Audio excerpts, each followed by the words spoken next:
নমস্কাৰ বন্ধু বান্ধৱীসকল স্বাগতম জনাইছো সকলোকে আমাৰ জব এডুকেশ্যন ইউটিউব চেনেল জ্ঞানপুৰলৈ সো বন্ধু বান্ধৱীসকল আজি পুনৰ আপোনালোকৰ বাবে এই ভিডিঅ'ৰ জৰিয়তে এটা অতিকে ভাল খবৰ লৈ আনিছো যেটো ভাল খবৰ আছে এডিআৰই 2.0 গ্ৰেড 3 গ্ৰেড 4 এক্সামৰ ওপৰত হয় বন্ধু বান্ধৱীসকল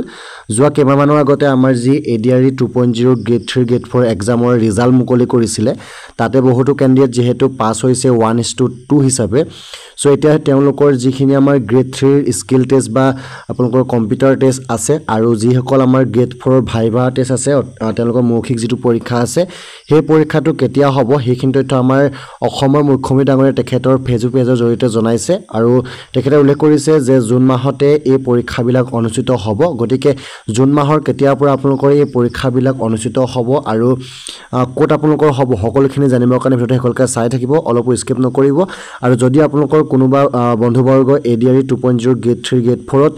ৰিটেন এক্সামৰ পাস কৰি ৰাখিছে তেওঁলোকলৈ এই ভিডিঅ'টো শ্বেয়াৰ কৰিব যাতে তেওঁলোকে ভাইভা আৰু স্কিল টেষ্টৰ কাৰণে প্ৰিপাৰেচনটো হ'ব পাৰে গতিকে বন্ধু বান্ধৱীসকল ভিডিঅ'টো পলম নকৰি বলক আজি ভিডিঅ'টো ইয়াতে আৰম্ভ কৰো সো বন্ধু বান্ধৱীসকল এডিআৰই 2.0 গ্ৰেড 3 আৰু গ্ৰেড 4 ৰিজাল্টটো আপোনালোকে নিশ্চয় গম পাইছিলে যে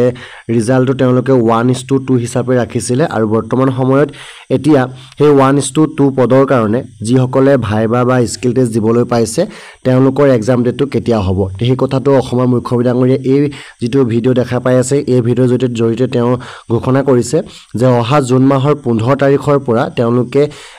এডিআৰই গ্ৰেড 3 যি স্কিল টেষ্ট আৰু এডিআৰই গ্ৰেড 4 যি ভাইভা সেই সকলোবিলাক অনুষ্ঠিত কৰিব আৰু লগতে তেওঁ উল্লেখ কৰিছে যে অহা 2 দিনৰ ভিতৰতে ইয়াৰ অফিচিয়েল যিখন নটিফিকেশন এখন মুকলি হ'ব যে আপোনালোকৰ চেণ্টাৰবিলাক কোড হ'ব বা কিমান টাইমৰ পৰা আপোনালোকৰ ৰিপৰ্টিং টাইম থাকিব লগতে এডমিট কাৰ্ড আকৌ পুনৰ কেতিয়া পাব সকলোবিলাক তেওঁলোকে 2 দিনৰ ভিতৰতে ঘোষণা কৰিব বুলি সিএম ছাৰ ঘোষণা কৰিছে সো আপোনালোকে সিএম ছাৰৰ এই যেটো ভাষ্য হয় ভাষ্যটো এবাৰ শুনিলে সম্পূৰ্ণভাৱে বিতং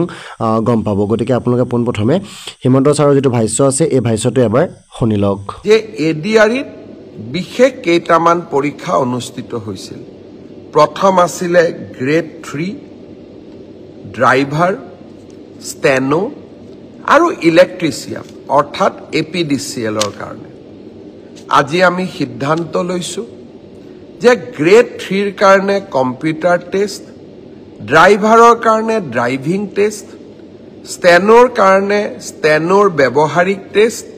আৰু ইলেক্ট্ৰিচিয়ানৰ কাৰণে ইলেক্ট্ৰিচিয়ানৰ স্কিল পৰীক্ষা কৰাৰ যেটো পৰ্যায় তাক আমি 15 জুনৰ পৰা আৰম্ভ কৰিম আৰু এই সমগ্ৰ ব্যৱস্থা আমি এটা মাহৰ ভিতৰতে সম্পূৰ্ণ কৰিম ঠিক তেনেকৈ চতুৰ্থ বৰ্গৰ পৰীক্ষাত পাছ কৰা প্ৰাৰ্থীসকলৰো অৰেল আমি 15 জুনৰ পৰা আৰম্ভ কৰিম আৰু এমাহৰ ভিতৰত ইয়াক আমি সম্পূৰ্ণ কৰিম অলপ আজি বা কালি বা পৰহি ৰাজ্য চৰকাৰে আপোনালোকক আনুষ্ঠানিকভাৱে দিন আৰু বাৰ আপোনালোকক জনাব যিসকলে লিখিত পৰীক্ষা পাছ কৰিছে তেওঁলোকে এতিয়া কম্পিউটাৰ টেষ্ট ড্ৰাইভিং টেষ্ট বা স্কিল টেষ্ট বা মৌখিক পৰীক্ষাৰ কাৰণে